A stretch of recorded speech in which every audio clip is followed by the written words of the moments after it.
Good evening. Acts chapter 12. About that time, Herod the king laid violent hands on some who belonged to the church.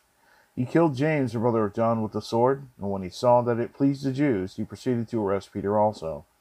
This was during the days of unleavened bread. And when he had seized him, he put him in prison, delivering him over to 4 squads of soldiers to guard him, intending after the Passover to bring him out to the people.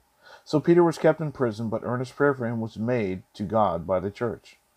Now when Herod was about to bring him out on that very night, Peter was sleeping between 2 soldiers, bound with 2 chains, and sentries before the door were guarding the prison.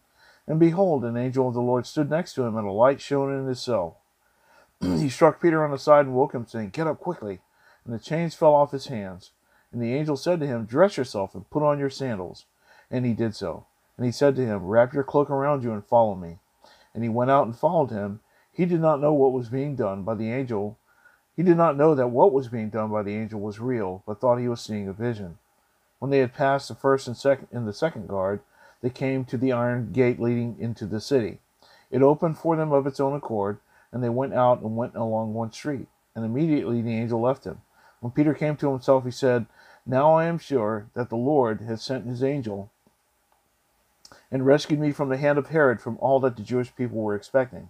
When he realized this, he went to the house of Mary, the mother of John, whose other name was Mark, where many were gathered together and were praying. And when he knocked at the door of the gateway, a servant girl named Rhoda came to answer. Recognizing Peter's voice, in her joy she did not open the gate, but ran in and reported that Peter was standing at the gate. They said to her, "You are out of your mind." But she kept insisting that it was so, and they kept saying, "It is his angel." But Peter continued knocking, and when they opened, they saw him and were amazed. But motioning to them with his hand to be silent, he described to them how the Lord had brought him out of the prison. And he said, "Tell these things to James and to the brothers." Then he departed and went to another place. Now when day came, there was no little disturbance among the soldiers over what had become of Peter. And after Herod searched for him and did not find him, he examined the sentries and ordered that they should be put to death. Then he went down from Judea to Caesarea and spent time there. Now Herod was angry with the people of Tyre and Sidon, and they came to him with one accord, and having persuaded Blastus, the king's chamberlain, they asked for peace, because their country depended on the king's country for food. On an appointed day, Herod put on his royal robes, took his seat upon the throne, and delivered an oration to them.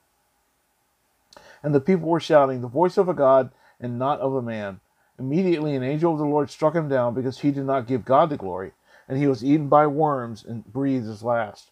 But the word of God increased and multiplied, and Barnabas and Saul returned from Jerusalem when they had completed their service, bringing them with John, whose other name was Mark. Blessed be the name of the Lord, and bless his holy word.